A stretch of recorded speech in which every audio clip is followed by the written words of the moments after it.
தேர்தல் வரப்போதுனால இங்க இருக்கக்கூடிய காட்சி ஊடகங்களை கையிலே பிடிக்க முடியாது. சின்ராசா அந்த 2 நாளா கையிலே பிடிக்க முடியாதுங்கிற மாதிரி இவங்க கையிலே பிடிக்க முடியாது, பரப்பாங்க. தேர்தல் தேதி அறிவிப்பதற்கு முன்பாகவே ஒவ்வொரு ஊர்லயும் வந்து யாரு வந்து எந்த மடல இருக்காங்க, மக்கள் எந்த அளவுக்கு யாருக்கு ஆதரவா இருக்காங்க, எந்த அளவுக்கு யாருக்கு எதிர்ப்பா இருக்காங்க, யாரை நம்புறாங்க யாரை நம்பலாம் அப்படிங்கிற ஒரு விஷயத்தை தெரிஞ்சுக்கிட்டு உலக மக்களுக்கு கொடுக்கணும். ஒரு ஊர்ல இருக்கக்கூடிய மக்கள் என்ன மடல இருக்காங்கிறத தெரிஞ்சு உலக மக்களுக்கு எடுத்து சொல்ல வேண்டும் என்ற அந்த நல்ல எண்ணத்துல ஒவ்வொரு ஊருக்கும் ஒவ்வொரு தொகுதிக்கும் ஒவ்வொரு மாவட்டத்திற்கும் ஆட்களை அனுப்பி கருத்து கணிப்பு எடுக்க ஆரம்பிச்சிருவாங்க.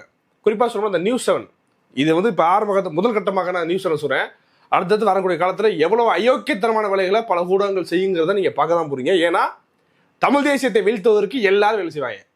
ஏன்னா இங்க பணம் தான் விளையாடுது, இனம் விளையாடல. இங்க இனம்ங்கிறது அந்த இன உணர்வு இருந்தால், இன உணர்வு கொண்டவர்கள் அந்தந்த துறையில இருந்தா, இன உணர்வு கொண்டவர்கள்ட்ட பொருளாதாரம் இருந்துச்சுன்னா, தமிழ் தேசிய சிந்தனை இருக்கக்கூடிய தமிழ் இனம் சார்ந்து சிந்திக்கக்கூடியவர்கள் பெரிய செல்வந்தர்களாக முதலாளிகளாக இருந்தா இதெல்லாம் தகர்க்கப்படும். நமக்கான வாய்ப்பு எளிமையா உருவாகும். ஒரு பெரிய பணக்காரன் வந்து ஒரு பெரிய நெட்வொர்க் வச்சிருக்காரு, ஒரு பெரிய செய்தி ஊடகத்தை வச்சிருக்காரு அப்படின்னா, ஒரு காட்சி ஊடகத்தை வச்சிருக்காரு அப்படின்னா, அங்க தமிழுக்கு முக்கியத்துவம் கொடுக்கப்படும், தமிழ் தேசியத்திற்கு முக்கியத்துவம் கொடுக்கப்படும். சரி தவறு என்பதை வெளிப்படையாக காட்டுறதுக்கான வாய்ப்பு இருக்கும். சத்தியமா சொல்றேன், தமிழ் தேசிய சிந்தனை கொண்ட ஒரு பச்சை தமிழ்நாட்டா காசு தான் நடக்குது. ஆனா எதுவுமே நம்மகிட்ட இல்லைங்கிறதுக்காக தமிழ் தேசியம் மீண்டு எழக்கூடாது, தமிழ் தேசியத்தை வீழ்த்த வேண்டும் என்பதற்காக, நாம் தமிழர் கட்சியை வீழ்த்த வேண்டும் என்பதற்காக எவ்வளவு அயோக்கியத்தனமான வேலையில செஞ்சுட்டு இருக்காது தெரியுமா? அப்படிப்பட்ட ஒரு அயோக்கியத்தனமான விஷயத்தை பத்தி தான் நீ நம்ம பார்க்க போறோம், பேச போறோம். அதாவது நியூஸ் 7ல நேற்று நியூஸ் 7 இருக்குல்ல, நியூஸ் 7 தமிழ், அதில் வந்து கருத்து கணிப்பு எடுக்கிறோங்கிற பேரில் தொகுதிகளுக்கு தொகுதி வாரியா என்னென்ன தொகுதியில் யார் யார் வந்து முந்துறாங்க யார் யார் பிந்துறாங்கிற மாதிரி இவங்க ஒரு கருத்து கணிப்பு எடுத்து போட்டிருக்காங்க. நம்ம அண்ணன் ஒருத்தவங்க அனுப்பிச்சாங்க, ஒரு அண்ணா ஈழத்தமிழர் அண்ணன் தான் ஒருத்தவங்க அனுப்பிச்சு, தம்பி பார்ப்பா அப்படின்னாங்க. ஆனால் பழைய செய்தியாக இருக்குன்னு நினைக்கிறேன் அப்படின்னு நான் சொன்னேன் அவர்கிட்ட. இல்லை தம்பி இப்போ தான் எல்லாத்துலையும் பகிர்ந்துட்டு இருக்கு சமூக வலைதளத்தில், பாரு தம்பி உதவி செக் பண்ணி பாரு தம்பி, அதை போய் எப்படி இருக்குன்னு பாரு தம்பி அப்படின்னா நான் போய் பார்க்குறேன். நேற்று வெளியான செய்தி என்னன்னா பார்த்தா, நான் எதுக்கு முதல்ல பழைய செய்தின்னு சொன்னேன் அப்படின்னா, இவங்க இந்த கருத்து கணிப்புங்கிற பேரில் 4 இதை போடுறாங்க. ஒன்று திமுக, இந்த திமுக கூட்டணி, அதிமுக கூட்டணி, அப்புறம் தாவேகா போடுறாங்க, அப்புறம் நாம் தமிழர் கட்சியை அந்த பட்டியலில் 4 இதை வச்சுருக்காங்க. 4 கட்சிகளை 4 போட்டியாளராக 4 முனையாக வச்சுருக்காங்க. சரி, அது வரைக்கும் பிரச்சனை இல்லை, வச்சுக்கிட்டோமே 4 முனையாக கூட வச்சுக்கிட்டோம், சரியாக தானே வச்சுருக்காங்க, ஓகே. ஆனால் திமுகவிற்கு உதயசூரியன், திமுகவுடைய அடையாளத்தை குறிக்கும் போது, அந்த திமுகவுடைய கூட்டணியை குறிக்கும் போது உதயசூரியன் சின்னத்தை வச்சிருக்காங்க. அதாவது டிஸ்பிளேல காட்டுறாங்க, ஓகேவா? இது தமிழ்நாடு முழுவதும் இல்லை, உலகம் முழுவதும் இருக்கக்கூடிய தமிழர்கள் பார்த்துட்டு இருக்காங்க இதை, ஓகேவா? நியூஸ் 7ங்கிறது பெரிய நெட்வொர்க்கு, உலகம் முழுவதும் இருக்கக்கூடிய தமிழர்கள் பார்க்குறாங்க. குறிப்பாக தமிழ்நாட்டில் இருக்கக்கூடிய தமிழர்கள் எல்லார் வீட்லையும் குறிப்பாக ஓடுது, இந்த செய்தி சேனல் வந்து ஓடுது. அப்போது உதயசூரியன் அதே போல் அதிமுகவை குறிக்கும் போது அங்கே வந்து ரெட்டலையை போட்டு அதிமுக கூட்டணிங்கிறது காட்டுறாங்க. இந்த தொகுதியில் இவ்வளோ வாக்கு வாங்கியிருக்காங்க, வாங்க போகிறாங்க, இவ்வளோ ஆதரவு இருக்குது அப்படிங்கிற மாதிரி காட்டுறாங்க. அப்புறம் நாம் தமிழர் கட்சி காட்டுறாங்க, அப்புறம் தாவேகா காட்டுறாங்க. தாவேகா வந்து 3ஆவது காட்டுறாங்க. தாவேகா காட்டும் போதும் தாவேகாவுடைய கொடி இருக்குது பார்த்தீங்களா, அந்த கொடி தாவேகா கொடி அதை காட்டுறாங்க. நாம் தமிழர் கட்சியை காட்டும்போது விவசாய சின்னத்தை காட்டுறாங்க. என்ன விவசாய சின்னம் தானே, சரிதானே, அப்புறம் என்ன அப்படின்னு நினைக்கலாம். அதான் இங்கே தப்பு. எப்படி நம்ம கடைசியாக 2021 தேர்தலில் எந்த விவசாய சின்னத்தை வந்து வச்சு போட்டிட்டோமோ, எந்த விவசாய சின்னத்தை பாரதிய பிரஜா ஐக்கியதா கட்சி அந்த கட்சி வாங்கிட்டு போட்டிட்டுச்சோ, நாம் தமிழுக்கு எதிராக நாம் தமிழ் கட்சி வேட்பாளர்கள் போட்டிடக்கூடிய இடத்துலலாம் போட்டிட்டு நாம் தமிழ் கட்சியுடைய வாக்குகளை பிரிப்பதற்காக சில வேலை பார்த்துச்சோ, அந்த விவசாய சின்னத்தை வச்சு நியூஸ் 7 செய்தி போடுது. அது கருத்து கணிப்புக்கு அப்புறம் கருத்து கணிப்பு இருக்குல்ல, அந்த யார் யார் முந்துறாங்க யார் பிந்துறாங்க, அதை பற்றி நம்ம பின்னாடி வருவோம். இப்போ நான் நினைக்கிறேன், பெரிய நெட்வொர்க்கு நியூஸ் 7 உலகத்தமிழர்கள் பார்க்குறாங்க, தமிழ்நாட்டில் எல்லார் வீட்டிலும் ஓடிட்டு இருக்கு. அப்போ அப்படிப்பட்ட ஒரு முக்கியமான ஊடகத்தில் திமுகவை காட்டும் போது திமுக கூட்டணியை காட்டும் போது உதயசூரியனை காட்டுற, அதிமுக கூட்டணியை காட்டும் போது நீ ரெட்டலை காட்டுற, தாவேகா காட்டும் தாவேகா அடிக்கிறாங்க, போகிற பக்கம் அடிக்கிறாங்க. தாவேகா காட்டும் போது சின்னத்தை காட்டல, குறைஞ்சபட்சம் அவன் கட்சியுடைய கொடியை காட்டுற, கரெக்டான கொடியை காட்டுற. ஆனால் எங்களுக்கு என்னடா சரி, நீ எங்க சின்னமே இல்லது, விவசாய சின்னம், நாங்கள் சின்னத்தை மாற்றியாச்சு.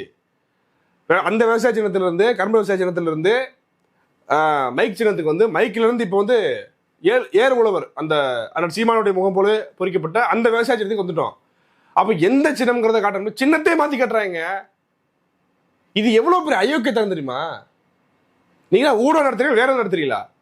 ஹெச் ராஜா சொன்னதான் எனக்கு ஞாபகம் வருது. இப்போ நான் சொல்லலை உங்களை, ஹெச் ராஜா சொன்னது ஞாபகம் வருதுங்கிறேன். RS பாரதி சொன்னார்ல, அதுதான் ஞாபகம் வருது. நீங்கள் செய்யறதெல்லாம் பார்க்கும்போது இப்படி கேடுகட்ட வேலை செய்வதற்கு நீங்கள் வேற ஏதாவது செஞ்சிடலாம், வேற ஏதாவது நல்ல வேலை செஞ்சிடலாங்கிறேன். எதுக்கு இந்த வேலை? ஐயோ அது யார் அங்கே வந்து எடிட்டர் வந்து மாத்தாம நொட்டிட்டாருமே எவனா விளக்கம் கொடுப்பாங்க பாருங்களேன். இப்போ நம்ம கடுமையான எதிர்ப்பை கொடுத்தோம்னா எடிட்டர் நொட்டிட்டாரு, எடிட்டர் தெரியாம பண்ணிட்டாரு, எடிட்டருக்கு கவனிக்கல. எப்படி உதயசூரியன் சொன்னது போல தாமரை சந்தை வைப்பீங்க வைப்பீங்களா? அது எப்படி நாம் தமிழருக்கு மட்டும் எல்லாமே எப்போ பார்த்தாலும் சிக்கலாக வருது. நாம் தமிழர் மட்டும் பின்னாடி எல்லா தேர்தலையுமே வந்து பின்னுக்கு தள்ளி விட்டுறீங்க. எப்படா இப்படி உச்சத்தரமா பார்க்குறீங்க வேலைய? சின்னத்தையே மாற்றி கட்டுறாங்க. இது மூலமா என்ன பாதிப்பு ஏற்படும் கேட்டீங்கன்னா பாதிப்பு ஏற்படும்.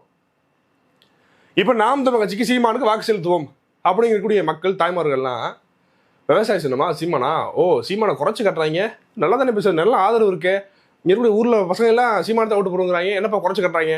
சரி இந்த சின்னம் தானே, சரி இதான் சீமான் சின்னம் போல, உதயசூரியன் இருக்கு, ரெட்டல் இருக்கு, இதே சீமான் சின்னம் போல, விவசாய சின்னம், கரும்பு விவசாய சின்னம் போலன்னு சொல்லி அந்த சின்னத்தை ஓட்டு போட வாய்ப்பு இருக்கா இல்லையா? வாய்ப்பு இருக்கா இல்லையா? அப்ப எவ்வளவு ஐயோக்கியத்தனத்தெல்லாம் சரிங்க நீங்க.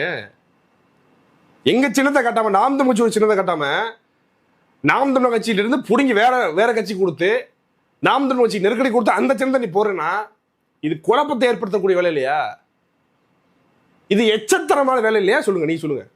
நியூஸ் செவனில் பார்க்கக்கூடியவர்கள், நியூஸ் செவனில் பணிபுரிக்கக்கூடியவர்கள், மக்கள் நீங்களே சொல்லுங்க. மக்களே நீங்க மக்கள் சொல்லுங்க. பார்த்தீங்களா ஆரம்பத்தில் ஆரம்பிச்சிட்டாங்க, இப்பயே ஆரம்பிச்சிட்டாங்க. தாவேக்காக்கு சின்னத்தை போடல, எதுவுமே போடல, குறைஞ்சபட்சத்துக்கு கொடியை கட்டுறாங்க. விஜயோட சின்னம் எளிமையாக மக்கள்கிட்ட கொண்டு போய் சேர்க்கக்கூடிய சின்னம், சேரக்கூடிய சின்னம், புரியும் அவங்களுக்கு, சொன்னோன்னு புரிஞ்சிடும். நாம் தமிழ் விவசாயம்னா இதுவும் இப்போ இவங்க காட்டுறாங்க, இதுவும் விவசாயம் தான். நம்ம வச்சிருக்கோம்ல இப்போ நாம் தமிழ் வச்சிருக்கல சின்னம், அதுவும் விவசாயம் தான். இப்போ எந்த விவசாயம் தெரியாதுல்ல அவங்களுக்கு? டிவியில் எதாப்பா காமிச்சாங்க சீமானுக்கு அப்படின்னா அந்த விவசாயத்தில் போட்டுவிட்டாங்கன்னா என்னடா அயோக்கியத்தனம் இது? தமிழர்களே புரிந்து கொள்ளுங்கள். நமக்கான நீங்க கேளுங்க, இங்க நல்லா பாருங்க. திமுக அதிமுக ஊழல் கட்சி, அயோக்கிய கட்சி, திருட்டு கட்சி, இங்க ரெண்டு பேரும் வந்தாலும் நாசமா போதும் தெரியும் உங்களுக்கு எல்லாத்துக்கும். ஆனாலும் அதை பூஸ்ட் பண்ணி காட்டுறாங்க. தாவாக்கா இப்பதான் வந்திருக்காங்க, அவங்களுக்கு 3வது இடத்துல வந்து அவங்களுக்கு ஆதரவு இருக்கான். எங்கடா 3வது? நாம் தமிழ் நிரூபிச்சிருக்குடா. தாவாக்கா போட்டிட்டு நிரூபிச்சா, வெற்றி பெற்றுச்சா, அதிகாரத்துட்டு போச்சா? இப்பதான் கட்சி ஆரம்பிச்சிருக்காங்க, இப்பதான் போட்டிடுறாங்க, உடனே 3வது இடம். நீங்க என்ன பாருங்க, விஜய்கிட்ட வந்து நிறைய பேமெண்ட் போச்சா, விஜய் முதல் இடம் போட்டுருவாங்க, விஜய் தான் சாதிக்க போறாரு அப்படின்னு. ஏடா கள நிலவரம் என்னென்ன தெரியாம ஊருக்கு வந்து பாருப்பா, களத்துக்கு உண்மையிலே வாங்கடா. நீங்களா ஏதோ இடத்துல உட்காந்துக்கிறீங்க, இவங்களே உட்காந்துக்கிறது. இவங்களே உட்காந்து எவன் பெட்டி தரானோ அந்த பெட்டியை வாங்கிட்டு அவங்களுக்கு வந்து இவர் வந்து முந்துகிறார், இவரை பிந்துகிறார், இவர் சந்துக்குள்ள போறார், இவர் பொந்துக்குள்ள போறார், இவங்களே போட்டு விட்டுறது. முன்னாடி நாம் தமிழ் கட்சி காட்ட மாட்டாங்க. நாம் தமிழ் கட்சிக்குன்னு ஒரு கட்சி போட்டி எடுத்து 234 தொகுதிங்கிறதே காட்ட மாட்டாங்க. 2016 தேர்தலாம் 19 காட்டலையே. 2019 பார்த்தோம்னா இந்த விவசாய இப்ப போட்டுருக்காங்க பாருங்க, இந்த விவசாய சின்னத்துக்கு வந்து அந்த வாக்கு இயந்திரத்திலேயே மறைச்சு வச்சிருந்தாங்க, சின்னமே தெரியல. எல்லா சின்னமும் பிரைட்டா இருக்கு, எங்க சின்ன மட்டும் இருந்துச்சு. அப்புறம் மைக்கு ஒன்று கொடுத்தாங்க 2024. அந்த மைக்கை பார்த்தோம்னா வேற சோப்பு டப்பா மாதிரி இருக்கு. உண்மையிலே இங்க கொடுத்த சின்ன வேற, தேர்தல் ஆணையம் கொடுத்த சின்ன வேற, வாக்கு அந்த பெட்டி இருக்குதுல அதுல இருந்து சின்ன அப்படி கொஞ்சம் மாறி இருக்கு. எங்கிட்ட என்ன சின்ன சொல்லி கொடுக்குறீங்களோ அதானே அப்படியே வைக்கணும். அதுலயே வேற மாதிரி இருந்துச்சு. ஃபோன் டெலிஃபோன் மாதிரி இருக்கு, அந்த காலத்துல ஃபோன் இருக்கு பார்த்தீங்களா, அது மாதிரி இருக்குங்க பார்க்கும்போது. சீப்பு மாதிரி இருக்கு பார்க்க, அது பல ஆங்கில தெரிஞ்சு அந்த சின்னம். அந்த சமயத்தில் நம்ம அதை கடுமையாக பேசியிருப்போம். என்ன ஏங்க நாம் தமிழர் கட்சியை வந்து இவ்வளோ இப்படியான வீழ்த்திற்கு வேலை செய்வீங்க? எல்லா பக்கமும் நீ திராணி இருந்துச்சுன்னா, தும்பு இருந்துச்சுன்னா, கருத்தில சொல்லி, கோட்பாடுகளை சொல்லி, மக்களுக்கு நான் வந்தா இதை செய்வேங்கிற சொல்லி, நேர்மையான முறையில் போட்டிட்டு வாக்குக்கு பணம் கொடுக்காமலாம் நீ ஜெயிக்கணும். வாக்குக்கு பணம் கொடுக்குறாங்க, கூட்டணி வைக்கிறாங்க, சொல்ற வாக்குறுதிகள்லாம் போலி வாக்குறுதிகள், பொய் வாக்குறுதிகள், மக்களை ஏமாத்துறாங்க. எல்லாமே போலி, எல்லாமே ஏமாற்று. எல்லாத்திலையும் நேர்மையாக நின்று வாக்குக்கு பணம் கொடுக்காம, கூட்டணி வைக்காம, கொள்கை கோட்பாடுகளை சொல்லி, தேர்தல் ஆணையம் என்ன விதிமுறை சொல்லுதோ அந்த விதிமுறைக்கு உட்பட்டு தேர்தல் களமாடி நம்ம வந்து ஒரு சின்னத்தை கொண்டு போய் சேர்த்து மக்கள்கிட்ட நம்ம 36 லட்சம் வாங்கியிருக்கோம்ல. நீ உண்மையிலே சொல்லுங்க, அது 36 இல்லை, அது பல லட்சம் விழுந்திருக்க வேண்டியது. விழுந்திருக்கும். இவங்க என்னென்ன திருமணம் பண்ணாங்களோ இப்ப பாரு. இப்ப தெரியல உங்களுக்கு, ஆரம்பத்துல இருந்தே இவங்க நாம் தமிழ் கட்சி லிஸ்ட்லேயே காட்ட மாட்டாங்க, பட்டியலே காட்ட மாட்டாங்க. இப்படி சொல்லி தான்டா நீங்க அழிக்கிறீங்க நாம் தமிழரை. புரிந்து கொள்ளுங்கள், நாம் தமிழர் கட்சி தான் நமக்கான விடிவு. இந்த கட்சியை பெருசா பூதாரிபடுத்தி கட்டுறாங்களா, அப்ப இவங்க யாருன்னு தெரிஞ்சுக்கங்க. இவங்க காசை கொடுத்தா யாருக்கு வேணா போடும். உண்மையிலே தான் சொல்றேன் நான். இன்னைக்கு வந்து ஊடகங்கள்லாம் பசி கொண்டு அலையுது, இந்த பசி கொண்டு அலையுது. யாரா இதில் வைப்பான், அதை எடுத்து நல்லா சாப்பிட்டுட்டு அவங்களுக்கு அதான் செய்தி போலாங்கிற மாதிரி அலையுது. நியூஸ் 7 செய்த இந்த வேலையை வன்மையாக கண்டிக்கிறோம். நீங்க இவ்வளோ பெரிய ஊடகத்திற்கு உங்களுக்கு வந்து எரர் வந்துருச்சா, எடிட்டிங் ப்ராப்ளம் வந்துருச்சா? நினைக்கிறேன் நாம் தமிழர் கட்சி ஒரு சின்ன விவசாய சின்னம், அது இந்த விவசாயம் தாங்கிறது கூட தெரியாம நீ ஊடகம் நடத்துற, என்ன மயிரிடா ஊடகம் நடத்துற நீ?